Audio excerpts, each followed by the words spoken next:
ಕುರ್ಚಿಗಾಗಿ ಕಾದಾಟ ಯಾವಾಗ ಅಂತ್ಯವಾಗುತ್ತೋ ಗೊತ್ತಿಲ್ಲ. ಕಾಂಗ್ರೆಸ್ನ ಬ್ರೇಕ್ಫಾಸ್ಟ್ ಹ್ಯಾಶ್ಟ್ಯಾಗ್ ಜನಪ್ರಿಯ ಆಗ್ತಾ ಇದೆ. ಬ್ರೇಕ್ಫಾಸ್ಟ್ ಹ್ಯಾಶ್ಟ್ಯಾಗ್ ಸೋಷಿಯಲ್ ಮೀಡಿಯಾದಲ್ಲಿ ಚರ್ಚೆ ಆಗ್ತಾ ಇರೋದು. ಕುರ್ಚಿಗಾಗಿ ಕಾದಾಟ ಯಾವಾಗ ಅಂತ್ಯವಾಗುತ್ತೋ ಗೊತ್ತಿಲ್ಲ. ಯಶ್ಪಾಲ್ ಸುವರ್ಣ ಅವರು ಮಾತನಾಡಿರೋದು. ಕಾಂಗ್ರೆಸ್ನ ಬ್ರೇಕ್ಫಾಸ್ಟ್ ಹ್ಯಾಶ್ಟ್ಯಾಗ್ ಜನಪ್ರಿಯ ಆಗ್ತಾ ಇದೆ. ಅಂದ್ರೆ ಜನ ಅದನ್ನು ಮಾತನಾಡಿಕೊಳ್ತಾ ಇದ್ದಾರೆ. ಕುರ್ಚಿಯಿಂದ ಇಳಿಸೋದಾ ಅಥವಾ ಕೂರಿಸೋದಾ ಅಂತ ಪ್ರಶ್ನೆಗಳನ್ನ ಕೇಳ್ತಾ ಇದ್ದಾರೆ ಜನ.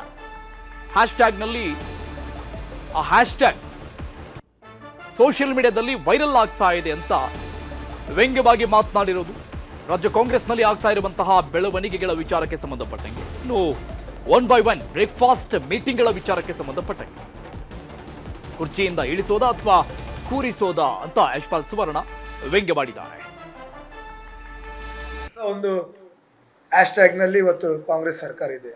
ಬ್ರೇಕ್ಫಾಸ್ಟ್ ಒಮ್ಮೆ CM ಕರೆಯುವುದು, ಒಮ್ಮೆ DCM ಕರೆಯುವುದು. ಅದರ ಅರ್ಥ, ಈ ಬ್ರೇಕ್ಫಾಸ್ಟ್ನ ಅರ್ಥ ಏನೆಂಬುದನ್ನು ಒಮ್ಮೆ ಅರ್ಥ ಮಾಡಬೇಕಾಗ್ತದೆ. ಬ್ರೇಕ್ಫಾಸ್ಟ್ ಅಂತ ಹೇಳಿದರೆ ಯಾರನ್ನು ಉರುಳಿಸೋದಾ ಅಥವಾ ಯಾರನ್ನು ಕುರ್ಚಿಯಲ್ಲಿ ಕುತ್ಕೊಳಿಸೋದಾ ಅಥವಾ ಕೇವಲ ಜನರನ್ನು ಮಂಕು ಮಾಡಲಿಕ್ಕೆ ಈ ಬ್ರೇಕ್ಫಾಸ್ಟಿಗೆ ಕರೆಯುವಂಥದ್ದು ಅಂತ ಒಂದು ಇದು ಉಂಟು. ಅದರಿಂದಾಗಿ ಆ ಬ್ರೇಕ್ಫಾಸ್ಟ್ನ ನಿಜ ಅರ್ಥವನ್ನು CM ಅದೇ ರೀತಿ DCM ಅವರು ಮಾಧ್ಯಮದ ಮೂಲಕ ಅವರು ಬಯಲು ಮಾಡಬೇಕು. ಅದರ ಅರ್ಥ ಏನಂತ. ಒಟ್ಟಾರೆ ಬ್ರೇಕ್ಫಾಸ್ಟ್ನ ಮೂಲಕ ಸರ್ಕಾರ ಯಾವ ರೀತಿ ಮುನ್ನಡೆಯುತ್ತೆ ಎಂಬುದರ ಬಗ್ಗೆ ಚರ್ಚೆಗೆ ಭಾಳ ಗ್ರಾಸವಾಗಿದೆ. ಇವತ್ತು ಎಲ್ಲರೂ ಭಾಳ ಕುತೂಹಲದಿಂದ ಇವತ್ತು DCMನವರ ಮನೆ, CMನವರ ಬ್ರೇಕ್ಫಾಸ್ಟ್ ನಂತರ ಏನಾಗ್ತದೆ ಅಂತ ಕಾಯ್ತಿದ್ದಾರೆ. ಖಾಲಿ ತಿನ್ನಲಿಕ್ಕಾಗಿ ಆ ಬ್ರೇಕ್ಫಾಸ್ಟ್ ಅಥವಾ ಜನರ ಹಿತವನ್ನು ಕಾಪಾಡಲಿಕ್ಕೆ ಇರುವಂಥ ಬ್ರೇಕ್ಫಾಸ್ಟ್ ಅಂತ ಎಂಬುದನ್ನು ಬ್ರೇಕ್ಫಾಸ್ಟ್ ದಾರಿ ತಪ್ಪಿಸಿರಿ. ಭಾಳಷ್ಟು ಸಂದರ್ಭದಲ್ಲಿ, ಭಾಳಷ್ಟು ಅವರಿಗೆ ವಿರೋಧ ಆದ ಸಂದರ್ಭದಲ್ಲಿ ಜನ ವಿರೋಧಿ ಹೇಳಿಕೆಗಳನ್ನು ಕೊಟ್ಟು ಮಾಧ್ಯಮದ ಮೂಲಕ ದಾರಿ ತಪ್ಪಿಸಿ ಬಹುಶಃ ಇವತ್ತು ಕೂಡ ಈ ಬ್ರೇಕ್ಫಾಸ್ಟ್ನ ಹೆಸರಿನಲ್ಲಿ ಕೂಡ ಮತ್ತೊಮ್ಮೆ ಜನರಿಗೆ ಒಂದು ಕುತೂಹಲಕಾರಿ ಘಟ್ಟದ ಒಂದು ವಾತಾವರಣ ನಿರ್ಮಾಣ ಮಾಡುವಂಥ ಕೆಲಸ ಇದಾಗಿದೆ ಅಂತ ನನ್ನ ಭಾವನೆ. ಅದರಿಂದಾಗಿ ಈ ಬ್ರೇಕ್ಫಾಸ್ಟ್ ಇರ್ಬೋದು, ಅವರ ಔತಣಕೂಟದ ಬಗ್ಗೆ ಅದನ್ನು ಆಲೋಚನೆ ಮಾಡದೆ ನಮ್ಮ ಕರ್ತವ್ಯ ಮುಂದಿನ 2.5 ವರ್ಷ ಬಾಕಿ ಉಂಟು. ಇಂದಿನ 2 ವರ್ಷದಲ್ಲಿ ನಾವೇನು ಜನರಿಗೆ ಅವರ ಬೇಡಿಕೆ ಈಡೇರಿಸಲಿಕ್ಕೆ ಆಗಲಿಲ್ಲ. ಅದರ ಒಂದು ವ್ಯವಸ್ಥೆ ಅಡಿಯಲ್ಲಿ ನೀವು ಕೆಲಸ ಮಾಡಿ ಅಂತ ನಾವು ಆಶಿಸ್ತೀವಿ. ಈ ಬಗ್ಗೆ ಡೀಟೇಲ್ಸ್ ಕೊಡ್ತಾರೆ ನಮ್ಮ ಪ್ರತಿನಿಧಿ ಕಾರ್ತಿಕ್. ಲೈವ್ ನಲ್ಲಿ ಜಾಯ್ನ್ ಆಗ್ತಾ ಇದ್ದಾರೆ. ಕಾರ್ತಿಕ್, ಬೆಳಿಗ್ಗೆ CM ಸಿದ್ದರಾಮಯ್ಯವರು ಮಾಧ್ಯಮದವರು ಕೇಳಿದಂತ ಪ್ರಶ್ನೆಗೆ ಅಂದ್ರೆ ತುಂಬಾ ಕಾನ್ಫಿಡೆನ್ಸ್ ನಲ್ಲಿ ಅವರು ಉತ್ತರವನ್ನು ಕೊಟ್ಟರು. ಹೈಕಮಾಂಡ್ ಹೇಳಿದಾಗ ಅವರು CM ಆಗ್ತಾರೆ ಅಂತ. ಬಟ್ ಮಧ್ಯಾಹ್ನ ಆದಂಗೆಲ್ಲ ಅವರ ಮಾತಿನ ಭರವಸೆಯಲ್ಲಿ ಬದಲಾವಣೆ ಆಗಿರೋದನ್ನು ಕೂಡ ನಾವು ನೋಡಿದ್ವಿ. ಮಾಧ್ಯಮಗಳಿಗೆ ಹೇಳಿಕೆ ಕೊಟ್ಟಿಲ್ಲ ಅಂದ್ರೂ ಕೂಡ ಅವರ ಆಪ್ತರ ಜೊತೆಗೆ ಮಾತನಾಡ್ತಾ ಇದ್ದಂತಹ ಸಂದರ್ಭದಲ್ಲಿ ಈ ಒಂದು ವಿಚಾರವನ್ನು ಅವರು ಪ್ರಸ್ತಾಪ ಮಾಡಿರುವಂಥದ್ದು. KC ವೇಣುಗೋಪಾಲ್ ಅವರು ಬರುವಂತಹ ದಿನಾನೇ ಈ ರೀತಿಯಾಗಿ CM ಮಾತನಾಡಿರುವಂಥದ್ದು. ಅವರ ಮಾತಿನ ಭರವಸೆಯಲ್ಲಿ ಬದಲಾವಣೆ ಆಗಿರುವಂಥದ್ದು. ಏನಾದರೂ ಹಿಂಟ್ ಸಿಕ್ಕಿದೆ ಅಂತ ಅನ್ಸುತ್ತಾ ಹೈಕಮಾಂಡ್ನಿಂದ CMಗೆ?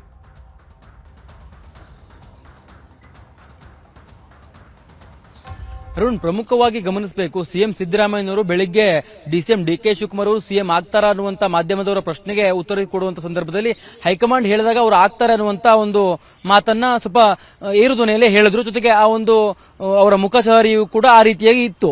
ಅದರ ನಂತರದಲ್ಲಿ ಮಧ್ಯಾಹ್ನದ ವೇಳೆಗೆ CM ಸಿದ್ದರಾಮಯ್ಯನವರು ಕೊಟ್ಟಿರುವಂತಹ ಹೇಳಿಕೆ ಇದೆಯಲ್ಲ, ರಾಜಕೀಯ ಯಾರಿಗೂ ಶಾಶ್ವತ ಅಲ್ಲ ಅನ್ನುವಂಥದ್ದು. ಎರಡರ ನಡುವೆಯೂ ಕೂಡ ಸಾಮ್ಯತೆಗಳು ತೀರಾ ಕಡಿಮೆ ಇದೆ. ಒಂದು, ಅವರು ಕಾನ್ಫಿಡೆನ್ಸ್ ಅಲ್ಲಿ ಹೇಳಿರುವಂತದ್ದು, DCM DK ಶಿವಕುಮಾರ್ ಅವರು ಹೈಕಮಾಂಡ್ ಹೇಳಿದಾಗ CM ಆಗ್ತಾರೆ ಅನ್ನುವಂಥದ್ದು. ಜೊತೆಗೆ ಇನ್ನೊಂದು, ರಾಜಕೀಯ ಯಾರಿಗೂ ಶಾಶ್ವತ ಅಲ್ಲ ಅನ್ನುವಂತ ಹೇಳಿಕೆಯನ್ನು ಕೂಡ ಕೊಟ್ಟಿದ್ದಾರೆ. ಈಗಾಗಲೇ CM ಸಿದ್ದರಾಮಯ್ಯನವರು ಈ ಒಂದು ನಾಯಕತ್ವದ ಜಂಜಾಟದಿಂದ ಸಾಕಷ್ಟು ಬೇಸರಗೊಂಡಂತೆ ಕಾಣಿಸ್ತಾ ಇದೆ. ಇದೆಲ್ಲದರ ನಡುವೆ ಸಾಕಷ್ಟು ಟೀಕೆಯನ್ನು ಕೂಡ CM ಸಿದ್ದರಾಮಯ್ಯನವರ ಸರ್ಕಾರ ಅನುಭವಿಸಬೇಕಾದಂತ ಪರಿಸ್ಥಿತಿಯು ಕೂಡ ಎದುರಾಗಿದೆ.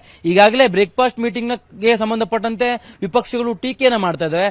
ಅಶೋಕ್ ಸೇರಿದಂತೆ ಇನ್ನಿತರ ಬಿಜೆಪಿಯ ನಾಯಕರು ಈ ಒಂದು ಬ್ರೇಕ್ಫಾಸ್ಟ್ ಮೀಟಿಂಗ್ ಗಳನ್ನ ವ್ಯಂಗ್ಯವಾಗಿ ಟೀಕೆ ಮಾಡುವಂತ ಕೆಲಸವನ್ನ ಮಾಡ್ತಾ ಇದ್ದಾರೆ. ಇವತ್ತು DCM ನಿವಾಸದಲ್ಲಿ CM ಸಿದ್ದರಾಮಯ್ಯನವರು ನಾಟಿ ಕೋಳಿಯನ್ನ ತಿಂದಂತ ವಿಚಾರವನ್ನು ಕೂಡ ವಿಪಕ್ಷಗಳು ಟೀಕೆ ಮಾಡುವಂತ ಕೆಲಸವನ್ನ ಮಾಡ್ತಾ ಇದೆ.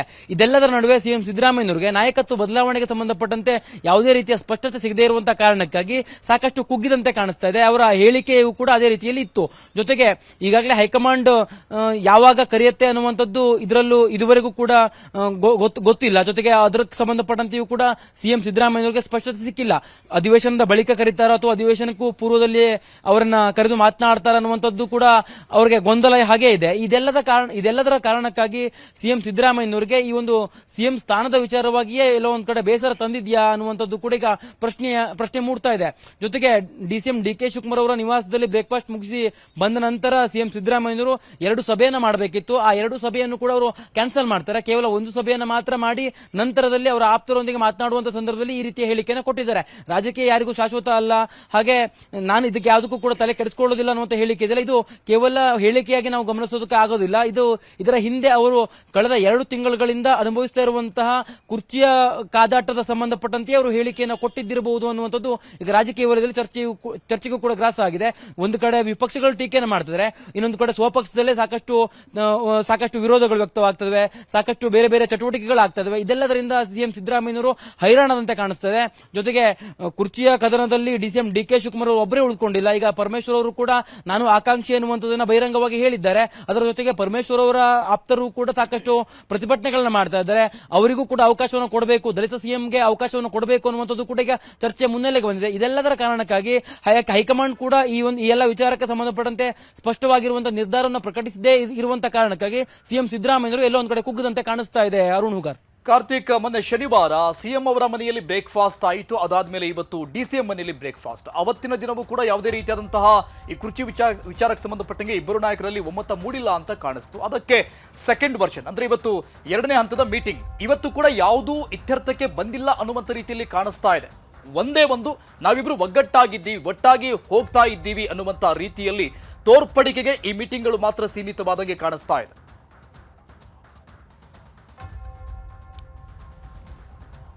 ಅರುಣ್, ಈ ಬ್ರೇಕ್ಫಾಸ್ಟ್ ಮೀಟಿಂಗ್ ಇದೆಯಲ್ಲ, ಇದು ಹೈಕಮಾಂಡ್ ಕೊಟ್ಟಂತ ಪೇನ್ ಕಿಲ್ಲರ್ ಅಂತ ಅನ್ಸುತ್ತೆ. ಕೇವಲ ಇದು ಈ ಒಂದು ತಕ್ಷಣಕ್ಕೆ ಸಂಬಂಧಪಟ್ಟಂತೆ ಅದನ್ನ ನಿವಾರಣೆ ಮಾಡುವಂತ ಒಂದು ಪ್ರಯತ್ನದ ಭಾಗವಾಗಿಯೇ ಈ ಬ್ರೇಕ್ಫಾಸ್ಟ್ ಮೀಟಿಂಗ್ ಆಗಿದೆಯೇ ಹೊರತಾಗಿ ಇದರಿಂದ ಯಾವುದೇ ರೀತಿಯ ಶಾಶ್ವತವಾಗಿರುವಂತಹ ಪರಿಹಾರಗಳು ಸಿಗುವಂತ ಸಾಧ್ಯತೆಗಳು ತೀರಾ ಕಡಿಮೆ ಇದೆ. ಜೊತೆಗೆ ಯಾವುದೇ ರೀತಿಯ ಪರಿಹಾರವೂ ಕೂಡ ಸಿಗೋದಿಲ್ಲ. ಹೈಕಮಾಂಡ್ ಒಂದು ಸ್ಪಷ್ಟವಾಗಿರುವಂತಹ ನಿರ್ಧಾರವನ್ನು ಪ್ರಕಟಿಸಬೇಕೇ ವಿನಃ ಈ ಇಬ್ಬರು ನಾಯಕರು ಕೂತು ಬಗೆಹರಿಸಿಕೊಳ್ಳುವಂತ ವಿಷಯವೇ ಇದಲ್ಲ. ಆದರೂ ಸಹಿತವಾಗಿ ಸ್ವಪಕ್ಷದ ಶಾಸಕರಲ್ಲಿ ಗೊಂದಲ ಉಂಟಾಗಬಾರದು. ಜೊತೆಗೆ ಅಧಿವೇಶನ ಇರುವಂತ ಕಾರಣಕ್ಕಾಗಿ ವಿಪಕ್ಷಿಗಳು ಇದೇ ಒಂದು ವಿಚಾರವನ್ನ ಅಧಿವೇಶನದಲ್ಲಿ ಹೈಡ್ರಾಮಾ ಮಾಡುವಂತ ಸಾಧ್ಯತೆಗಳು ಕೂಡ ಇರುವಂತ ಕಾರಣಕ್ಕಾಗಿ ಈ ಎಲ್ಲ ಅಂಶಗಳನ್ನ ಇಟ್ಟುಕೊಂಡು ಹೈಕಮಾಂಡ್ ಸೂಚನೆ ಕೊಟ್ಟಿತ್ತು. ಅದೇ ಒಂದು ಕಾರಣಕ್ಕಾಗಿ ಇವರಿಬ್ಬರು ಕೂಡ ಪರಸ್ಪರ ಬ್ರೇಕ್ಫಾಸ್ಟ್ ಮೀಟಿಂಗ್ ಆಹ್ವಾನವನ್ನು ಕೊಟ್ಟರು, ಬ್ರೇಕ್ಫಾಸ್ಟ್ ಮೀಟಿಂಗ್ ಅನ್ನ ಮಾಡಿದ್ರು. ಅದಾದ ನಂತರದಲ್ಲಿ ನಾವಿಬ್ರು ಒಟ್ಟಿಗೆ ಇದ್ದೇವೆ, ನಾವಿಬ್ರು ಒಟ್ಟಾಗಿ ಹೋಗ್ತಾ ಇದ್ದೇವೆ, ಬ್ರದರ್ಸ್ ಅನ್ನುವಂತ ಶಬ್ದವನ್ನು ಕೂಡ ಡಿಸಿಎಂ ಡಿಕೆ ಶಿವಕುಮಾರ್ ಅವರು ಪದ ಬಳಕೆ ಮಾಡಿದ್ರು. ಅದರ ಜೊತೆಗೆ ಸಿಎಂ ಸಿದ್ದರಾಮಯ್ಯನವರು ನಮ್ಮಿಬ್ಬರ ನಡುವೆ ಯಾವುದೇ ರೀತಿಯ ಭಿನ್ನಾಭಿಪ್ರಾಯ ಹಿಂದೆಯೂ ಕೂಡ ಇರಲಿಲ್ಲ, ಈಗಲೂ ಇಲ್ಲ, ಹಾಗೆ ಮುಂದೆಯೂ ಕೂಡ ಇರಲ್ಲ ಅನ್ನುವಂಥದ್ದನ್ನ ಹೇಳುವಂತ ಕೆಲಸವನ್ನು ಮಾಡಿದ್ರು. ಇದೆಲ್ಲವೂ ಕೂಡ ಮಾಧ್ಯಮಗಳಿಗೆ ಹೇಳಿಕೆಯನ್ನು ಕೊಡುವ ಮೂಲಕವಾಗಿ ಸ್ವಪಕ್ಷದಲ್ಲಿ ಉಂಟಾಗಿದ್ದಂತ ಗೊಂದಲವನ್ನು ನಿವಾರಣೆ ಮಾಡುವಂಥದ್ದು, ಜೊತೆಗೆ ಶಾಸಕರಲ್ಲಿ ಯಾವುದೇ ರೀತಿಯ ಗೊಂದಲ ಇಲ್ಲದೇ ಇರುವ ಹಾಗೆ ನೋಡಿಕೊಳ್ಳುವಂಥದ್ದು, ಜೊತೆಗೆ ವಿಪಕ್ಷಗಳ ಟೀಕೆಯನ್ನ ತಕ್ಷಣಕ್ಕೆ ತಪ್ಪಿಸಿಕೊಳ್ಳುವಂತಹ ಒಂದು ಕೆಲಸವೇ ಹೊರತಾಗಿ ಇದರಲ್ಲಿ ಯಾವುದೇ ರೀತಿಯ ಶಾಶ್ವತವಾಗಿರುವಂತಹ ಪರಿಹಾರ ಇದ್ದಂತೆ ಕಾಣಿಸ್ತಾ ಇಲ್ಲ. ಜೊತೆಗೆ ಹೈಕಮಾಂಡ್ ಈ ಒಂದು ವಿಚಾರಕ್ಕೆ ಸಂಬಂಧಪಟ್ಟಂತೆ ಒಂದು ಸೂಕ್ತವಾಗಿರುವಂತಹ ನಿರ್ಧಾರವನ್ನು ತೆಗೆದುಕೊಳ್ಳಬೇಕಾಗಿದೆ. ಅಲ್ಲೂ ಸಂಸತ್ ಅಧಿವೇಶನ ಇರುವಂತಹ ಕಾರಣಕ್ಕಾಗಿ ಅಲ್ಲಿನ ನಾಯಕರು ಕೂಡ ಸಾಕಷ್ಟು ಸಂಸತ್ನಲ್ಲಿ ಬ್ಯುಸಿಯಾಗಿರ್ತಾರೆ. ಸಂಸತ್ ಅಧಿವೇಶನದ ಬಳಿಕ ಇದಕ್ಕೆ ಸಂಬಂಧಪಟ್ಟಂತೆ ಒಂದು ಶಾಶ್ವತ ಪರಿಹಾರವನ್ನು ಹುಡುಕುವಂತ ಕೆಲಸವನ್ನ ಕಾಂಗ್ರೆಸ್ ಹೈಕಮಾಂಡ್ ಮಾಡಬಹುದು. ಅಲ್ಲಿಯವರೆಗೂ ಈ ಒಂದು ವಿಚಾರ ಬೂದಿ ಮುಚ್ಚಿದ ಕೆಂಡದಂತೆ ಇರುತ್ತೆ. ಜೊತೆಗೆ ತೋರ್ಪಡಿಕೆಗೆ ಮಾತ್ರ ಸಿಎಂ ಸಿದ್ದರಾಮಯ್ಯನವರು ಮತ್ತು ಡಿಸಿಎಂ ಡಿಕೆ ಶಿವಕುಮಾರ್ ಅವರು ನಾವಿಬ್ಬರು ಒಂದು ಅನ್ನುವಂತ ಸಂದೇಶವನ್ನ ಸಾರಿ ಹೇಳುವಂತ ಕೆಲಸವನ್ನ ಮಾಡ್ತಾ ಇದ್ದಾರೆ. ಇದೇ ಒಂದು ಕಾರಣಕ್ಕಾಗಿ ಸಿಎಂ ಸಿದ್ದರಾಮಯ್ಯನವರಿಗೂ ಕೂಡ ಈ ಎಲ್ಲಾ ವಿಚಾರಗಳಿಂದ ಗೊಂದಲ ಉಂಟಾಗಿದೆ, ಸ್ಪಷ್ಟತೆ ಸಿಗ್ತಾ ಇಲ್ಲ. ಈ ಒಂದು ಸಿಎಂ ಸ್ಥಾನದಲ್ಲಿ ನಾನು ಮುಂದುವರಿತೇನೋ ಇಲ್ವೋ ಅನ್ನುವಂತ ಒಂದು ಗೊಂದಲದಲ್ಲಿ ಅವರಿದ್ದಾರೆ. ಅವರ ಹಿಂಬಾಲಕರಿಗೂ ಕೂಡ ಆ ಒಂದು ಸ್ಪಷ್ಟತೆ ಸಿಗದೇ ಇರುವಂತಹ ಕಾರಣಕ್ಕಾಗಿ ಸಾಕಷ್ಟು ಗೊಂದಲಗಳು ಸೃಷ್ಟಿಯಾಗಿದೆ. ಅದೇ ಒಂದು ಕಾರಣಕ್ಕಾಗಿ ಸಿಎಂ ಸಿದ್ದರಾಮಯ್ಯನವರು ಎಲ್ಲೋ ಒಂದು ಕಡೆ ಈ ರಾಜಕೀಯ ವಿಚಾರವಾಗಿ ಏನೇ ಬಂದರೂ ಸ್ವೀಕಾರವನ್ನು ಮಾಡಬೇಕಾದಂತಹ ಪರಿಸ್ಥಿತಿಯಲ್ಲಿ ಸಿಲುಕಿದ್ದಾರಾ ಅನ್ನುವಂಥದ್ದು ಕೂಡ ಈಗ ಇರುವಂತಹ ಪ್ರಶ್ನೆ. ಅರುಣ್, ಕಾರ್ತಿಕ್, ಇನ್ನೊಂದು ಬ್ರೇಕ್ಫಾಸ್ಟ್ ಸದ್ಯದಲ್ಲೇ ಇದೆ ಅನ್ನುವಂತ ಮಾಹಿತಿ ಸಿಗ್ತಾ ಇದೆ. ಈ ಬ್ರೇಕ್ಫಾಸ್ಟ್ ಯಾವ ರೇಂಜಿಗಾಗಿದೆ ಅಂದ್ರೆ ಒಂದು ಹೋರಾಟದ ಭಾಗವಾಗಿ ಮಾರ್ಪಾಡಾಗ್ತಾ ಇದೆ. ವಿಪಕ್ಷಗಳಿಗೆ ದೊಡ್ಡ ಮಟ್ಟದ ಆಹಾರವಾಗಿಬಿಡುತ್ತೆ ಅನ್ನೋ ಬ್ರೇಕ್ಫಾಸ್ಟ್ ಅನ್ನುವಂಥ ರೀತಿಯಲ್ಲಿ. ಸೊ ಹಾಗಾಗಿ ರಶೇಕ್ ಅವರು ಇವತ್ತು ಮಾತನಾಡಿದ್ದು ಹನುಮ ಜಯಂತಿ ದಿನ ಇವರು ಚಿಕನ್ ತಿನ್ನೋದ್ರಲ್ಲಿ ಬ್ಯುಸಿ ಆಗಿಬಿಟ್ಟಿದ್ದಾರೆ ಎನ್ನುವಂತಹ ಮಾತುಗಳಿಂದ ತಿವಿದಿರೋದು.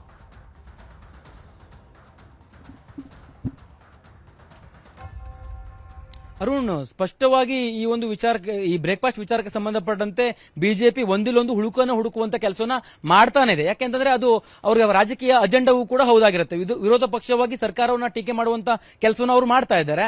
ಅದರ ಜೊತೆಗೆ ಈ ಒಂದು ಕಾಂಗ್ರೆಸ್ ಸರ್ಕಾರದಲ್ಲಿ ಏರ್ಪಟ್ಟಿರುವಂತಹ ಕುರ್ಚಿ ಕದನ ಇದೆಯಲ್ಲ, ಇದನ್ನ ಅವರು ಅಸ್ತ್ರವಾಗಿ ಬಳಸಿಕೊಂಡು ಅದರಲ್ಲಿ ಸಿಗುವಂತಹ ನ್ಯೂನತೆಗಳನ್ನೇ ಬಳಕೆ ಮಾಡಿಕೊಂಡು ಅದನ್ನ ಸಾಕಷ್ಟು ಟೀಕೆ ಮಾಡುವಂತ ಕೆಲಸವನ್ನ ಮಾಡ್ತಾರೆ.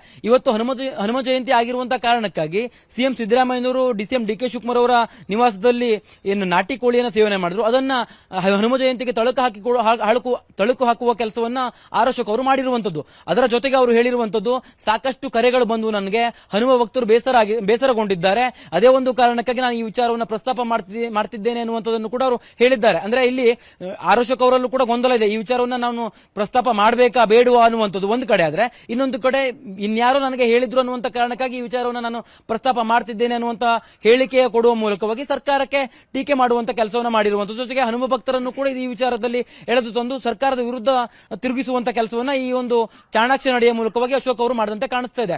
ಒಟ್ಟಾರೆಯಾಗಿ ವಿಪಕ್ಷಗಳು ಸರ್ಕಾರವನ್ನ ಈ ಯಾವೆಲ್ಲ ವಿಚಾರವನ್ನ ಮುಂದಿಟ್ಟುಕೊಂಡು ಟೀಕೆಯನ್ನು ಮಾಡಬಹುದು, ಆ ಎಲ್ಲ ವಿಚಾರಗಳನ್ನ ಮುಂದಿಟ್ಟುಕೊಂಡು ಟೀಕೆಯನ್ನು ಮಾಡ್ತಾ ಇದಾವೆ.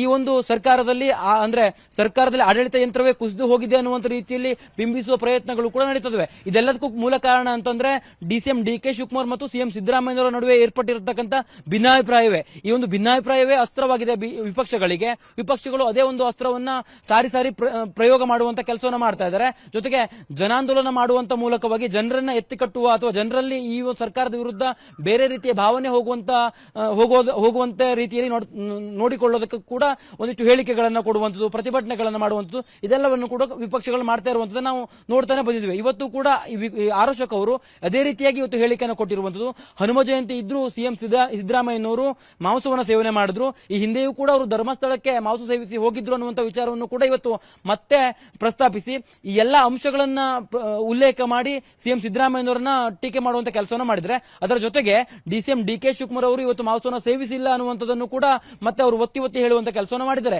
ಅವರಿಬ್ಬರ ನಡುವೆ ಎಷ್ಟರ ಮಟ್ಟಿಗೆ ಗಂಧಕವನ್ನ ಸೃಷ್ಟಿ ಮಾಡೋದಕ್ಕೆ ಆಗುತ್ತೋ ಅನ್ನುವಂತ ರೀತಿಯಲ್ಲಿ ವಿಪಕ್ಷಗಳು ಹುಡುಕ್ತಾ ಇದಾವೆ. ಆ ಎಲ್ಲ ಅಸ್ತ್ರಗಳನ್ನ ಬಳಕೆ ಮಾಡಿಕೊಂಡು ಸಿಎಂ ಡಿಸಿಎಂ ಅವರ ನಡುವೆ ಎಲ್ಲವೂ ಸರಿ ಇಲ್ಲ ಅನ್ನುವಂತ ಅಂಶವನ್ನೇ ಸಾಕಷ್ಟು ಜಗಜ್ಜಾಹೀರು ಮಾಡುವಂತ, ಅದನ್ನೇ ಒತ್ತಿ ಹೇಳುವಂತ ಕೆಲಸವನ್ನ ಮಾಡುವ ಮೂಲಕವಾಗಿ ಸರ್ಕಾರವನ್ನ ಟೀಕಿಸುವ ಕೆಲಸವನ್ನ ವಿಪಕ್ಷಗಳು ಮಾಡ್ತಾ ಇರುವಂತದ್ದು. Arun, thank you Karthik ಡೀಟೇಲ್ಸ್ಗೆ.